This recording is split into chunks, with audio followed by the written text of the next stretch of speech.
I just decided to pull the pin on it because half my crew is out with Omicron or whatever, some version of COVID-19. I've got people whose families don't want them traveling. We've got major companies canceling. We've got our customers telling us, half of our customers around the country we had meetings with have told us they're not feeling well and decided not to go. We got a lot of people decided to eat their airline tickets, especially when they're getting them back because the airlines are offering these no penalty cancellations.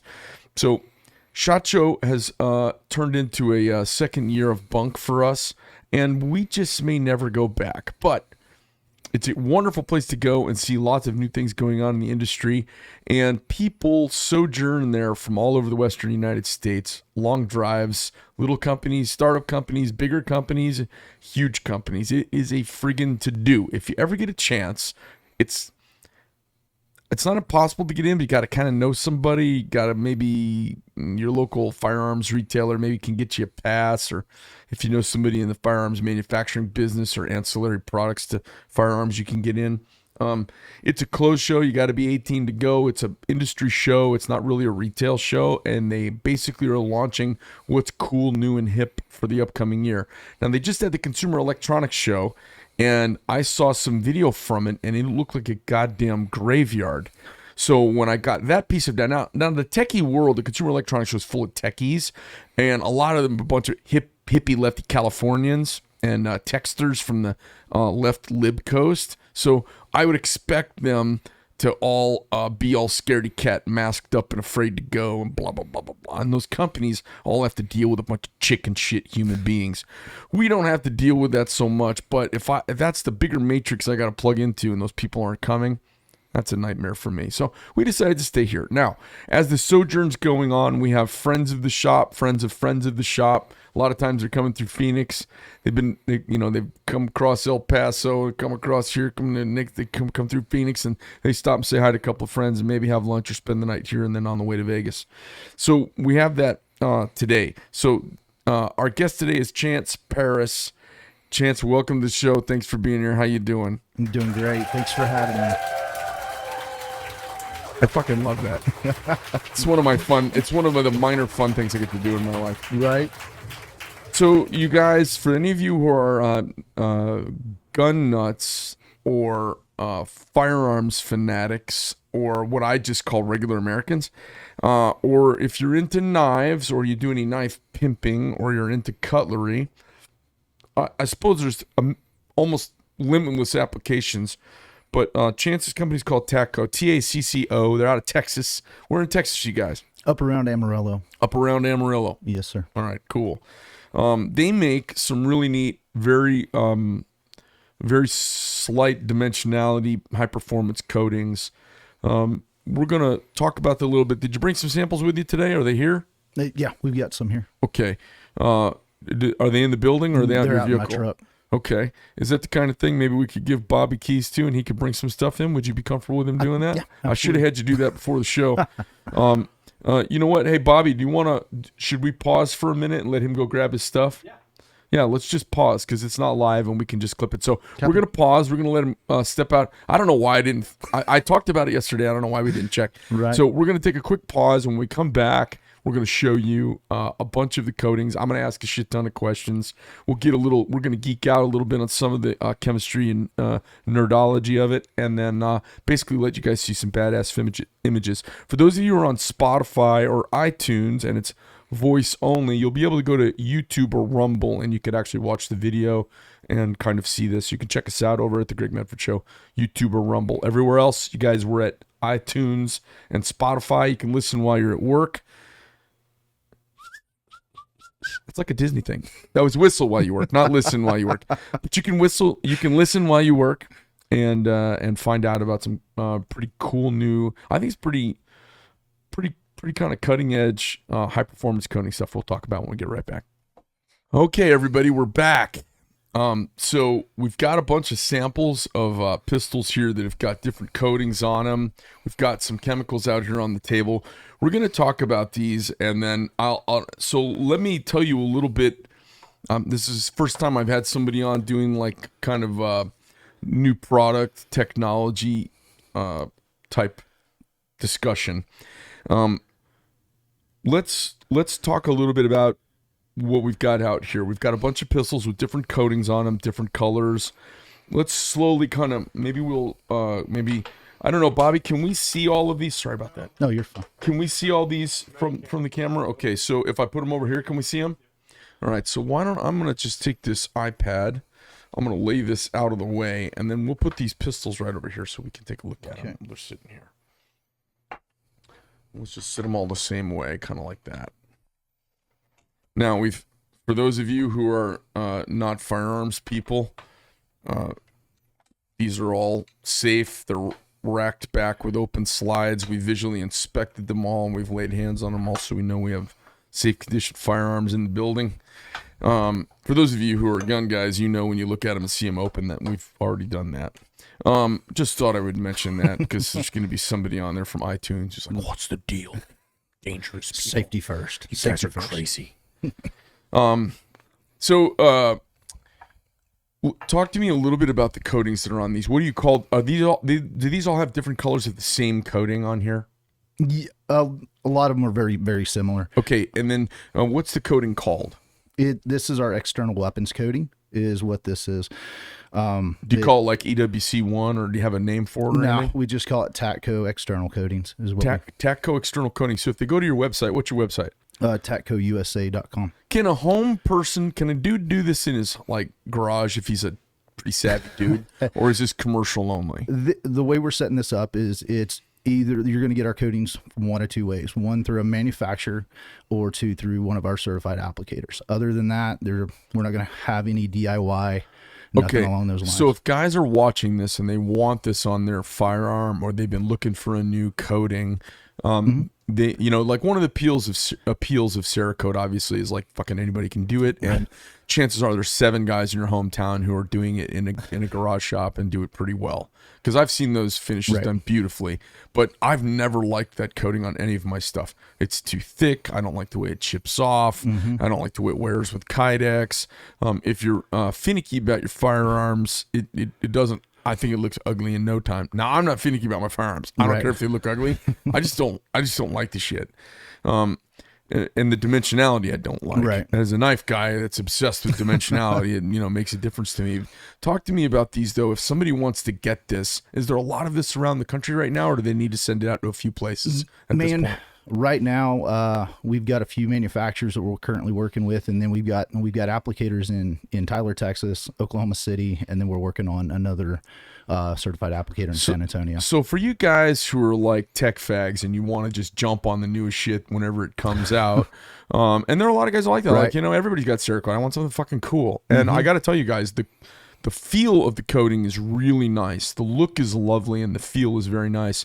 Tell me the names of a couple of your guys they could call up, do a little FFL transfer, and send their gun into to get it done. So we have CP Tactical Solutions, which is CP Tactical Solutions, like sir. Charlie Papa. Charlie Papa. And they're in Tyler, Texas. They're actually out of around Amarillo is where they're out of.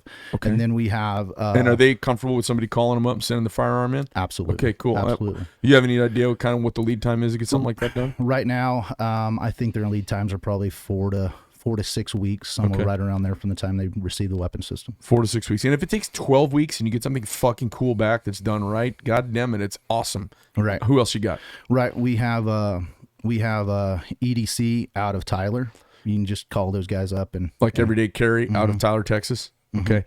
So and then you got anybody else or no? Okay, those two. So you guys are new to this. All right. So SHOT Show is a big splash for you guys. Absolutely. In a fucking weird year. Yes.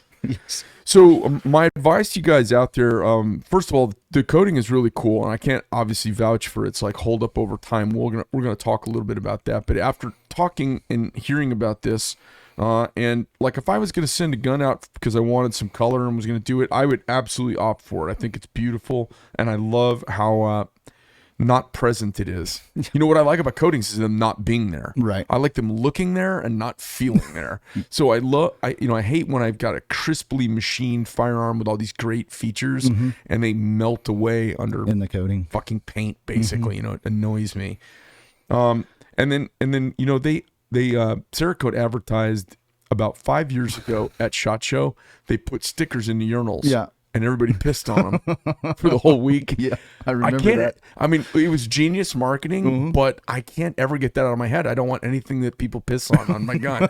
It just annoys me. Right. Like, I don't know maybe I'm OCD or what, but I'm like genius, but not going to do it. Right. I understand. So, tell us about, let's first, and for those of you watching this, I know a lot of you have got Glocks, you've got polymer frames on a lot of pistols these days, or you've got lots of different materials.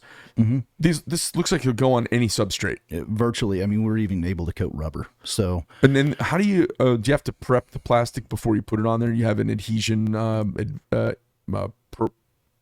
what do you call it, advancer? Yeah, so we have two different ways, dependent upon the situation.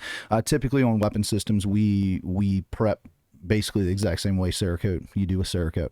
So we're doing 100 to 120 grit aluminum oxide for a prep. Okay, so you're doing blast. For those of you who don't know, what that means is you're taking a refined, either milled, polished, or machined surface.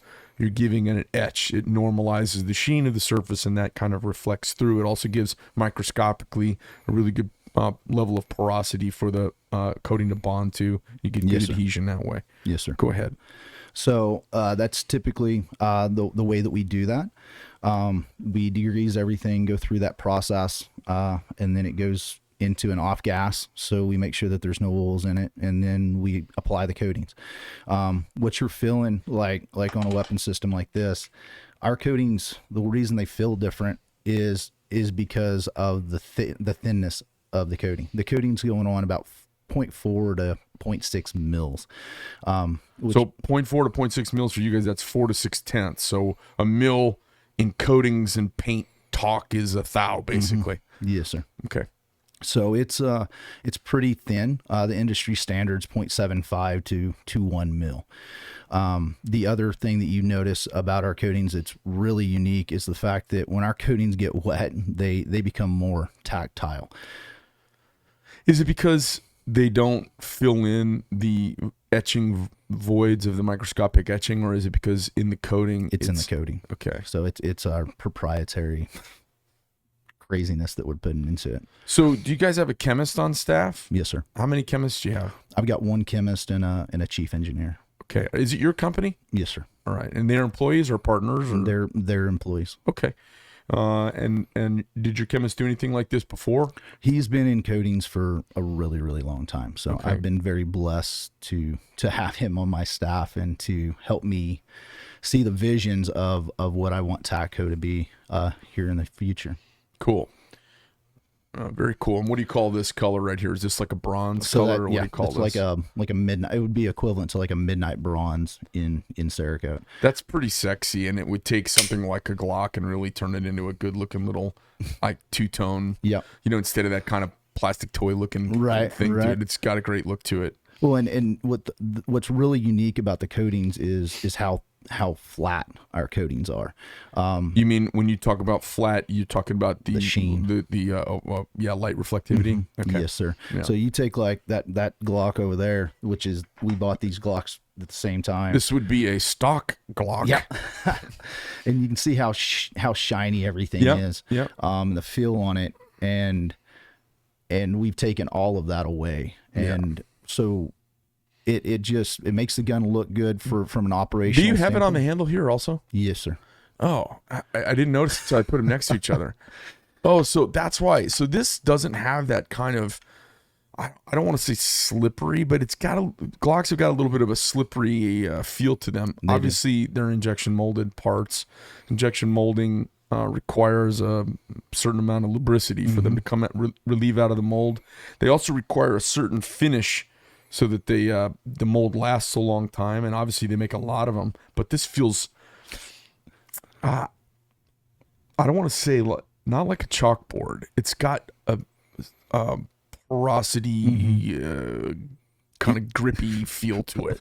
The what you just went through is what I've been going through for 2.5 years. I don't know how to explain how it feels to people when we talk to them on the phone or till they get the coating in their hands, and then they feel it, and it's like a light bulb goes off. It feels to me like etched metal. It doesn't feel like coatings. Etched, I mean, I've had my hands on a lot of etched metal and lots of different kinds too. It feels like etched raw metal is what it feels like, which has got a very kind of organic, tactile feel. That's pretty neat. Thank you. All right, so that's your dark bronze. What's that fucking blue looking thing over there? This is a Wilson Combat. So it's a Wilson Combat lower. You pulled all the shit out of it, so you could just take the chassis and throw a color on it. Yes, sir. And then it just went back together. Yes, sir. Okay. Yeah. So that'd be equivalent to like a combat gray. That's one of our. We spray so much of that. Everybody just seems to fall in love with that color. Hvlp, is that what you Yes, sir. use? Yes, sir. So for those of you guys who don't know, Hvlp is like a high volume, low pressure air gun paint delivery system. And what was funny? Did I say that wrong? No, you were on point, completely on point. But what's really neat about all of these coatings that you're handling, this is all done with air or with air cure. So we're most of the industry standards done through heat cures to make sure that we get the corrosion and erosion resistance that we want. Well, what we're able to do is with an air formulation, which allows you to do plastic and stuff. It allows us to do so much more. Because you normally can't Cerakote these unless you do the air cure method, and the air cure form of typical paint coatings is much softer. It doesn't give you the abrasion resistance, all the stuff. So for you guys out there, I mean, we're going to get into the science of it in a moment. Everybody can paint a gun, but not everybody can paint one where it holds up real well. Not everybody can paint one where it feels real nice. And you make compromises when you go across these different materials with most products. So if you're using, I mean, I used Cerakote when I did knife blades back when I first started. And I know that if I did the air cure, I got a really nice finish and I could control that pretty well. Less handling, all of that, but it didn't hold up for shit. Right. And then the only way I could get it to hold up is through the oven cure, but then that precludes you from certain surfaces you can't put it on. Right. So you can't oven cure plastic handles, obviously. We do. I come from the Cerakote world. That's where I was at before I developed this. Oh, so they can take that temperature? We can do it. What we do is we do it at a reduced rate. So so instead of curing out at 250, 300, we cure out at a lower rate.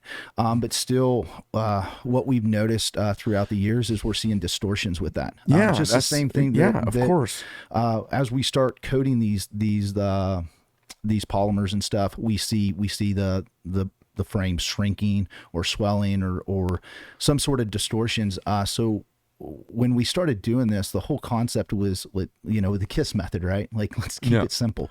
And so going with an air cure formulation just made more sense. Is that all across the board? You don't have both? We do have both. You do have both. In certain applications, in production run stuff, where people are wanting to kick out a lot of product, the heat cure makes more sense, right? Oh, like if it was a production level and they had to do 180 units an hour or something like that, you say, okay, but it doesn't get you superior product. No. Our air cure is actually our most superior product. That is the product that I recommend because it allows it to organically dry or cure at its pace. It does. It just off gas really, really well. That's why we're able. It goes on a little bit thinner, and the colors and stuff, just in my personal opinion, are nicer on the air cure stuff. So what's really nice about your product is it can be done thoroughly cold. It doesn't need to be oven cured. Room temperature is room temperature. Yes, okay, sir. Yeah, okay, and then so then you don't have any distortion issues, and you don't have any quality of finish or surface hold up strength integrity compromise. That's because correct. of one thing or the other. And then what are you guys doing to prep the plastic before you do that? Are you still blasting that as well? Yes, sir. Okay, so you'll etch the plastic and absolutely. So you use it really primarily mechanical gripping. Okay. Yeah. We can do a chemical etch. We figured out a way to do chemical etching. So if we need to do touch-up work on a slide, or if we're putting something together and we get a nick or something happens, with the current industry standard, you got to strip the gun down and completely redo it. With us now, we figured out a way that we can literally go in there and prep that scratch or whatever and go over the top of it, and you literally don't even know that's there. It's really bitchin'. It's really nice. It just feels so good. Let me we talked yesterday. Chance came in to chat about, what did you come in to chat about yesterday? Oh, about us possibly using this for our knives. And I could see some special projects maybe for my company, but even at a couple, even at a $500,000, it's problematic for me dimensionality wise. But I could see some special projects where it could come in handy. I wanted to show people the product because I think the product's so cool. Tell me about this next little baby over here. This right here? Yep. This is one of my personal Glock 34s. Okay. This is done in an air cure formulation as well. The gray tones that you see on the barrel and all the internals. So all the springs in this are done except for the main. You painted all the internal stuff too, yes, or coated all the internal. So it's done with our what we call it a no-gall. It's a self-lubricating coating that goes on 3 to 5 microns. We actually is that stuff you just wipe on? You can wipe it on. Yeah, you can wipe that. Does it have color to it? Yeah. So that color that you see there, that gray color, is actually the coating. It's all of our barrels, all of our on this. Did you bring that with you? Where's that at? Why didn't you tell me about that yesterday? I don't know. We were talking about everything else. Well, that's neat as shit. Where's that chemical at? I don't have it with me. I didn't bring any of the samples of that stuff. So wait a minute. So this just started out a regular bead blasted barrel, and you put that on bead blasting? So that's on it. Like I said, 3 to 5 microns, super thin, super lubricious. Hold on. So as you put it on, it changes the color of the metal. Is that what you did barrels with when you've done the inside of barrels, or did you use something else? No, sir. We use a different. That's a clear that we use. Okay, well, you fucking come talk to me about that one, okay? Okay. So follow up with me on that, because Okay. that's really interesting to me. Well, to kind of give you an idea about it, we designed it for an oil and gas company, is what it was designed for. Okay. They were dealing with downhole issues with thermal expansion and galling issues with titanium, Inconel, stainlesses. Guys just being fucking idiots. In California, you guys out in California, that's not about gay sex, taking it too hard in the keister or anything like that. He's talking about drilling in the oil fields. Okay, go ahead. So this company came to me, and we had done some special projects for them in the past, and they said, "Hey, can you help us with this issue?" And I said, "Well, absolutely. Let me see what I can do." And we developed that coating, and literally we haven't. No news is good news, and they keep sending product to us to coat. So what's interesting is the coating we put on our blades is actually a deep drilling coating. Okay, that's called Hvlp, and it's meant to go through a saline environment and then do deep water drilling and hold up basically tool surfaces. Okay, and a company out of Tucson is doing submarine parts for the U.S. Navy. They're doing the submersible ship parts for the U.S. Navy. Okay, and they're also doing this deep water drilling stuff, but it's cathodic arc, big autoclave, multi-million-dollar setup to have a little chamber, fucking lab coat science shit. Yeah. Which is nothing I want to bring. Nobody wants to bring lab coat science into their manufacturing. No. Like, no, I don't want to bring that. That's too hard to staff up. But stuff you can wipe on, you know what I mean? Simplicity is like once you've got a company up and running like I do, even at my little size and around the 50-person size, it's hard to bring whole new technologies in without like it's a major to do. But that interests the shit out of me. I love that fucking gray. Thank you. That's super cool, especially to do almost like zero dimensionality to it. Yeah, matters a lot to me. What's crazy is we were at a show, an event. It was a range day, and we took. People were looking at us, going, "What the fuck are you doing?" We took a fish tank, and I set a fish tank on my table, and we went and filled it up with water. And everybody's looking at me, and I'm taking custom 2011s and putting them in this fish tank. And guys were walking up, going, "Dude, what are you doing?" I said, "Those guns have zero lube on them. Watch this. We won't have one malfunction all day long." And literally guys would walk up and grab the guns out of the take fish them out tank, of the water tank, gas that bitch up and run it. And we had zero malfunctions. The guys that when they were shooting, they weren't re-gripping the weapon system. They had full control of the weapon at all times with a completely drenched weapon system. Okay. So it works extremely well. Now, does it how is it? Does it help with corrosion inhibition or anything like that? It does. It does. So I'll get you all the tech data sheets and SDS. Well, give us a little comparison. Like this wipe on service, how does this compare to say like you're familiar with PVD and DLC and all that kind of stuff? That stuff gets you some protection. But it's not really. It doesn't really. You need some sort of oil typically on the top of it to even on DLC and PVD and all those. Now Hvlp's different. Hvlp is a rust inhibiting surface because it was made for it. Right. It actually changes the molecular structure of the surface of the steel, right?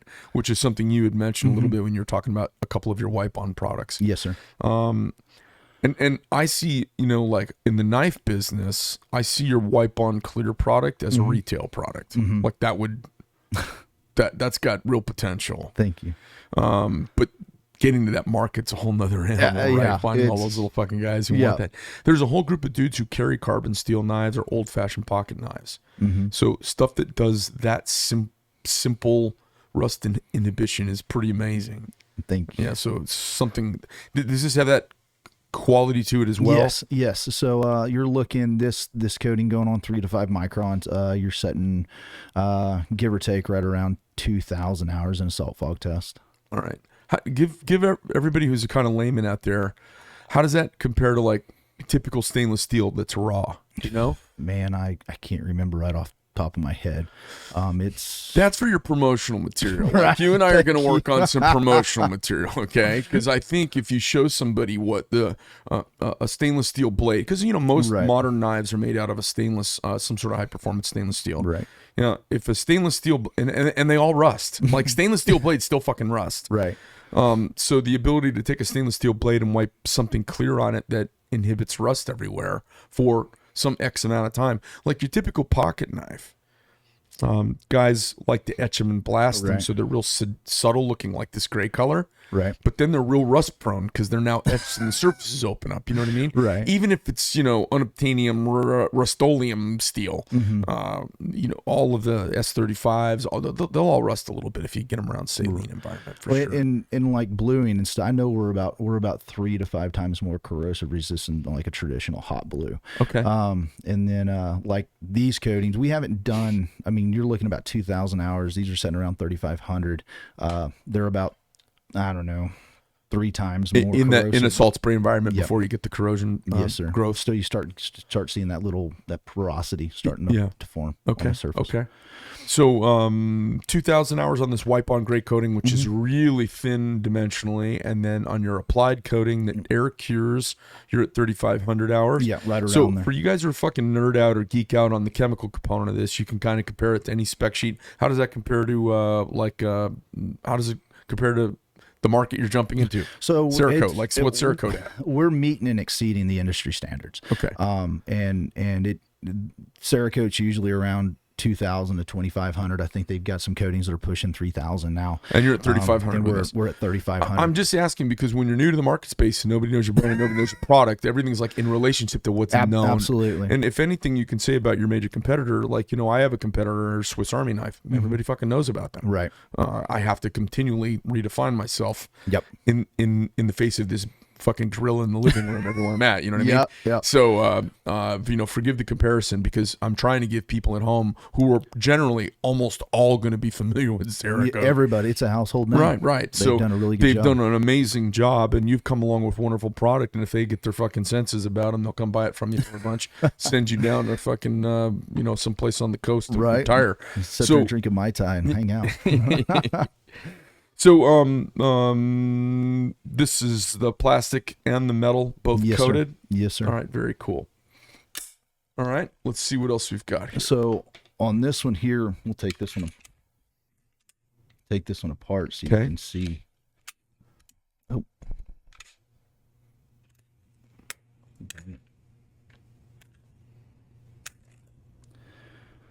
So, on the inside, that's one of the springs. The recoil spring that's been sprayed. Oh, okay. Well. You sprayed the spring? Yeah. Yeah, those rust, don't they? Yeah. Well, and it's not just that. It's the lubricity of that. So it's got a lot of oil on it. How come you have so much oil on it? So we will go ahead and just run oil. It's one of them things we don't have to. Because I run dry. Here in Arizona with all the dust flying around. I mean, you guys got to be the same out and where you're at in Texas. We do. And it's just one of those things that, a little lube's good. The guys probably just threw a little bit more than they needed to on this stuff. Yeah. When I was in the Middle East too, I mean, I always kept everything super dry or it would just turn into a fucking mud cake. Yeah. And that's when we started developing this and I started thinking about it. My whole process was I had a lot of buddies that were in the sandbox and they constantly bitched about their 240s and the saws and Mark 19s jamming all the time. Yep. And I was like, well, shit, what if we could take this coating and be able to apply this to these belt feds to help with lubricity issues and malfunction issues. Have you had a chance to do that yet? Not yet. Okay. Not yet. We've got our own belt feds and we've done some testing personally, and it's doing okay. It's anecdotal, but Yep. you're seeing worth the hypotheticals are so this barrel here, what firearm did this come out of? What is came that? out of a Glock 19. Okay, so you got a Glock 19 with a G3. skeletonized slide on top, and this is a stock Glock barrel, Yep, right? that's stock. And then you just bead blasted the outside of it, Yep. and not the inside. Did you coat the inside of the barrel? That one's not coated. Okay. So we've got ones that we're running beta on, doing some testing, coated barrels versus non-coated barrels. That's one of the non-coated barrels. Okay, So, and then you'll compare them afterwards to each other. You took Absolutely. some data measuring them beforehand. Yes, All right. sir. What'd you do? Put a bore gauge in them, and Yeah, so we got bore gauges, and then we've got bore snakes that we're running down through them, looking for carbon fouling, or carbon buildup, copper fouling, throat erosion, things like that. We don't really see, in a pistol barrel, it's not as bad as what we're seeing in some of our carbines. right. 308, 6.5 Creed mortars. That's going to be 38 Lapuas. That's what's going to be really interesting for you. Are those almost bore scope pictures of pitting and corrosion after, hey, here's 1,000 rounds here's 3,000 rounds with this and 3,000 rounds with this barrel. They were both brand new. They were both out of the box. We put them in two different rifles.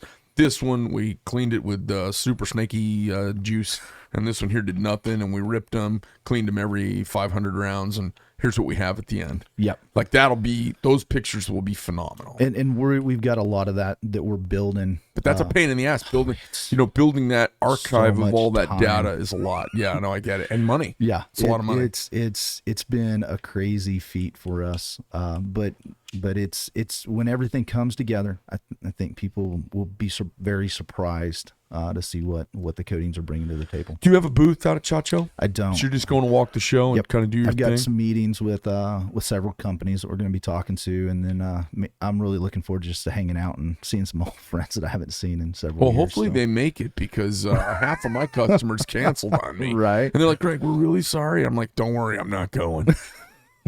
And then this coating, you sprayed it on here as well? Yep. So it can be sprayed on, it can be wiped on. Like I said, when we designed a lot of these coatings, it was designed around the KISS method. And so oil and gas, firearms, it's all the same. If it's 14 steps, people are going to miss 7 of those steps. Yeah. And if it's a 3-step process or a 2-step process, people are going to apply the coating correctly just because of ease of use. So. Well, it's pretty cool. I'm interested in this gray stuff. I especially like the way it can be wiped on, and that it's got inherent lubricity. It's one of the reasons I always liked MP3. I did MP3 on valves for my airplanes for years. Okay. I always did MP3 on the inside of the valves, and then I would face them. I would lap them a little bit. Okay. But it's got Teflon in it, and it's got some inherent lubricity. I like that on internal gun parts. That stuff's got some inherent lubricity to it, huh? Mm-hmm. Huh, okay. So we're using. We'll talk more about it when we get off here. And Okay. I'll talk to you about some of the properties of the coating and what goes into it and stuff. What properties about it can you tell us for the retail customer who wants to start tickling somebody that says, some of these guys are out there and they're ballers, and they're like, hey, they can go down to their local place and say, hey, listen, man, you guys, there's some cool new product, and you guys should reach out to them. I got a bunch of guns. I'd love to have you do with it. Right. Absolutely. So as far as what do you want me to talk to them about? Talk to me about the lubricity and the gray coating. That to me is the most interesting, because I'm not into aesthetics on guns. Right. But talk to me about that. So the coating, like we said, it goes on 3 to 5 microns. We're on the 3rd generation of this specific coating. We're able to add we're adding boron and some other things into this coating to give. when it's in a can, does it have color to it, or is it clear? No, it's got color to it. So it'll like that one's clear. When you get what we call the no-gall, when you get it in, it'll almost be separated. It'll be like a 3-phase separation. Okay, so it's got a variety of chemicals that you need to kind of get together, Yep. and then you apply them. Absolutely. Still no different in Cerakote. When you get a bottle of Cerakote, Okay. like there's Yep. a separation. Yep. Same thing. It's got there's a heavy solid content in this coating, which allows for the abrasion resistance that you're going to see.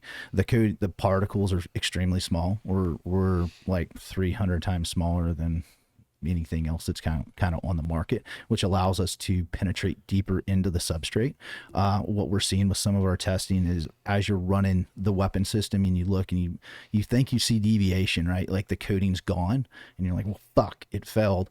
And then like you look at it under a microscope and you're like, well, shit, it didn't fail. The coating's still there because we filled all the micro porosity, so the lubricious part of it is still there. You're going to get some corrosion issue, but the lubricity is still there because we've taken all the peaks and valleys out of the substrate, and it just frickin' runs. So it'll almost become transparent, like as it breaks in, like on a spring system like this JP, you can see kind of that transparent look on the shaft. Yeah. And you're like, damn, it failed.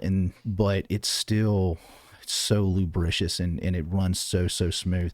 Like you can take a factory one versus a coated one and you run them side by side and you can audibly hear the difference in What's this thing for? That's for a 9mm PCC is what that's for. It's a buffer spring. I see it. Cool. All right. Let's move on to this guy right here because I like this. I like the way this Sig looks. So this Sig P220 here. This is in a custom green that we did.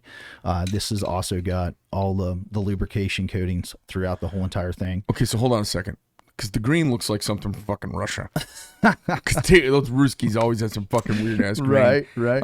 It's not ectoplasmic. It's not flat dark earth. What the fuck kind of green is that? What's that for? It was just some color. This is one of the OG guns that we did, right? Okay. When we first started, and it was like it would be like between what would it be, like a multicam green and like a Noveski green or something like that, you know. And it's okay. I don't not like it. Right. I typically I'd be like, what fucking weird ass green is it? And then you've got some coyote on it, or what do you call it? Like an FDE or something. Okay, flat dark earth. All right. Yeah. That's pretty cool, man. I mean, even for a weird colored green, that's awesome. And then you did the rubber grips on here as well. Those are a polymer grip is what okay. those panels are. Okay. There's a little bit of micro texture that we did do into the green on the panels as well. So we're able. That's one cool feature about what we're doing is we're able to integrate textures into our coating. So is this what I'm feeling here on the flat spot? Yeah. So you've got some little abrasive granular structure that you're allowed to, that you can float in the coating, put it on here, and it bonds. It actually bond, like it's part of the formulation. So okay. In the past, people have taken some sort of silica and put it into the Cerakote and sprayed it, and then the shit just like as soon as snaps you hit off. it just comes off. Yeah. That's not how our product works. It actually is part of the formulation, and when it bonds, it's bonding that to the substrate as well. Okay. When we get into some of our heavier, coarser stuff, like you'll have that like flake off, but that's the reason I'm a big fan of we've got a fine texture, which is like my jam. That's my favorite one from like an operational standpoint. Just running the guns and needing manipulation of stuff. It almost reminds me of like grip tape without having to worry about the shit coming off all the time. You know, you just run it and it's there. So, all right. So now let's talk about a couple of things. Okay.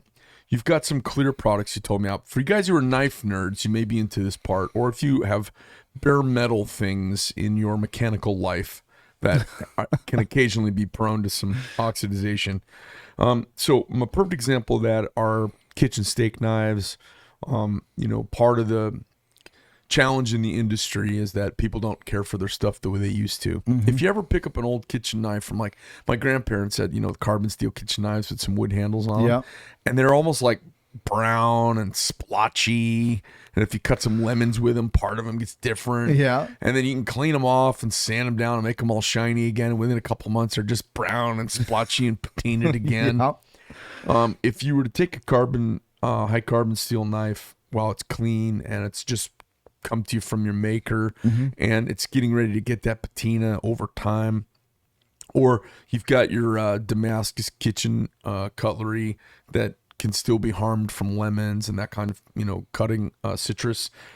Is this the product that you use for that? This is a wipe-on product? Yeah, absolutely. So talk to us a little bit about that. Is that what this is? Yeah, same thing. All right. Do you sell these? Are you going to be selling these for retail folks? We're working on it. You're working on hopefully here in the near future, everything will be coming through. So okay, so and this little wipey will take a knife, even if a dude's got a pocket knife, like let's say mine, and I think this is S35 VN, stainless, but again, it can rust.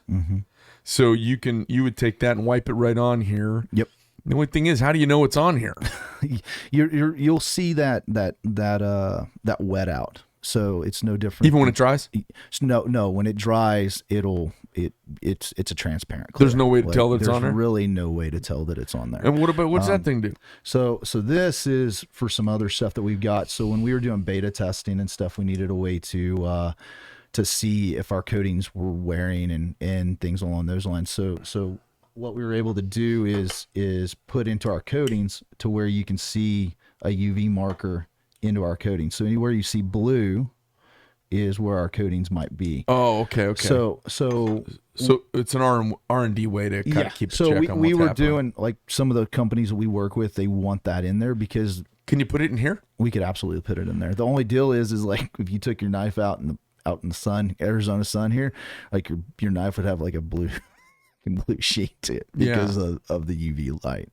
It'd be interesting though. I mean, I think there's a place for all that stuff, man. The knife world's wild and wacky. Right. I'm learning that. It's a wild and wacky territory. It is, man. I'm getting into it. It's been a fun and exciting process for me. Well, I see some cool applications for it, and the more I know about it, the more neat stuff I see. I wish you the best of luck. I think you're going to go out there and kill it as much as it can be killed when there's only, right now there's only half a hot chick to ask to the dance. So you see how it goes. Right. But it may be a good year to be walking the show and shaking some hands. When we get off air, I'm going to tell you the names of a couple people I think you ought to reach out to. I appreciate They're in that. manufacturing, and they do lots of painted applications and Cerakote applications. And I think it would, if I call up and make an introduction, you could talk to them and they'll want to see your stuff right away. I think on the way back through town, I'm going to set up a meeting for you with another manufacturer that I think would be able to use your stuff and a lot of it. Okay. Oh Cool. man, I really do appreciate the time and going through all this and making the introductions. No problem. Let me ask you a couple things. What were you doing for a living before this? So before this, I fought fire professionally. Fought fire for the U.S. Forest Service, National Park Service. I actually lived in Tucson and Safford and Thatcher and all around Southwest Arizona. So were you a smoke jumper or ground deployed guy? I worked for a fire use module, and then I'd done stuff with the hot shots, and then worked as Hvlp and just kind of did everything. My last stint was back home in Texas. I was an engine captain out there. All right. And then how long you been doing this for? I've been in coatings a little over 7 years now. So. All right. So you left all of that other stuff. Did you settle down? You got married? So I got married. And I got 2 kids now. Oh, nice. Boy, girl? I got a little boy, and we just had a little girl. Oh, mazel tov. Congratulations. Thank you. It's been an exciting into 2021 for us. So. Oh, well, congratulations. You got a COVID edition. I did. I did. It's the COVID flu. The COVID flu is everyone's got babies and divorces. It's been a big couple of years for babies and divorce. Right. Like, what else are we gonna do? I don't know. Put your mask on, sweetie. Right. No. Your presidential mask. It's gonna get freaky. That's too funny. So you basically you got a couple of kids. You settled down from the wild young life like so many of us do. Yeah. I quit flying air shows. I quit doing all the crazy shit I used to do, and now I like manufacture knives. Right. A lot of people think this is exciting. I'm like, this is so mundane compared to what I used to do. I love knife making, but it's not flying an airplane upside down a runway. It's just pretty mellow. And it's crazy because like what I did in fire was so to me, it was never riskful, right? Like, it was just the job, and it was fun, and I loved it, and I loved my guys, and I look back on it, and I'm like, damn, I done some really stupid shit back then, and took a lot of risks that I probably shouldn't have, but it gave me so much life experience, and you know, my boy, he's just like me, and I see so much of me in him, so I'm trying to like guide him in the right direction. You know, what's funny is our kids get to know us after we grow up. Yep. So my kids have never seen me fight in the ring before. They've never seen me kick somebody in the face. They've never seen me jump out of an airplane. They've never seen me walking down an airplane and hand my M249 off to the armor. It's like, get rid of that fucking thing. You know, they've never seen me in uniform. They never saw me fly. You know, they've flown with me in airplanes with me flying, but they've never seen me do air shows and all the crazy shit I used to do. And they're like, oh, yeah, it's my dad. You know, my daughter, she's read my bio a couple times. She's like, Dad, you've done a lot of stuff. Every now and then they have like a little moment like, oh, Dad's not just fuddy-dud, just slippers, taking the dog out to crap. You know what I mean? Because I basically take the dog out to crap, disappear all day, come back and make dinner. You know? So I'm basically a modern-day Fräulein. Yeah, and that's my boy. He's fixing to be 4, and we've got belt feds, you know, all kinds of stuff just laying all over, shop suppressors, SBRs, and to my boy, like, that's just life. Like, he went to Mother's Day out a while back, and he told everybody at school he builds machine guns, and we're actually building a 1919, me and him. And so it's funny for me to hear that. Like, the teachers like pulled me off to the side and was like, your son said something weird today. And I'm like, oh fuck, what did he say? And they're like, he builds machine guns. And I was like, oh yeah, he really does. She was like, what? I'm like, yeah, we build guns for a living.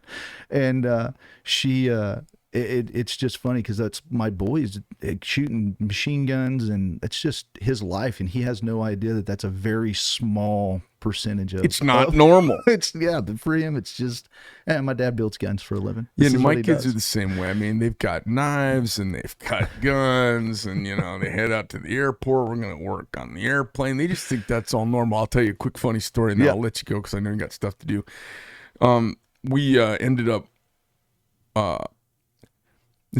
I'm such not a star fucker, okay? I don't care about people being famous. It doesn't matter to me because it's not a real thing. It's just an annoyance. Right. So I meet this guy at Blade Show years ago, and he's got kind of a funky hat on. He's got a vest, you know. I was like, oh, this southern stylish fellow. We talk back and forth, and I'm not kidding. We talked for like 45 minutes.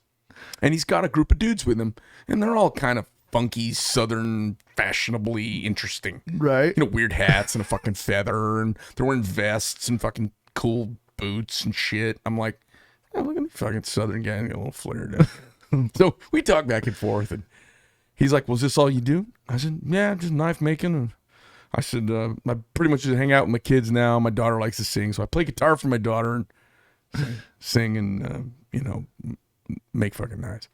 He says, oh, you play guitar? What kind of guitar play? I said, oh, I play this kind of guitar, that kind of thing. He said, oh, we play guitar too. And I was like, oh, what do you mean we play guitar? Who plays guitar? He said, oh, me and my fellows here. I go, oh, you guys do? Oh, well, I said, that music business is a hard business, isn't it? So I'm not fucking kidding. So he got this smile on his face, and I get the smile when people say, oh, do you make any money making knives? And I go, you can make a couple bucks, you know. So we're talking back and forth, and one of my guys leans in, and he goes, hey boss, that's Zach Brown from the Zach Brown Band, major international recording artist. And I was like, well, color me fucking purple. I said, I didn't know, man. I said, and you know, he was tickled that I had fucking no idea who the dude was, and I'm just like talking to him, like, yeah, you want to come over and play guitar? Bring you guys, we'll fucking jam a little bit. So fast forward, he's got a concert out here, and he calls me up, total sweetheart of a guy. He says, hey, you want some of the guys from the shop maybe come on down and come to the concert? And I want a couple knives. And I said, sure, no problem. So we made him a couple knives, and his assistant, Dirk, I think is his name, got us a bunch of tickets. It was really sweet. Yeah. And he said, hey, Greg, maybe you want to come down before the show and, you know, come backstage, we hang out a little bit. And I was like, yeah, sure. He says, you want to bring anybody? I said,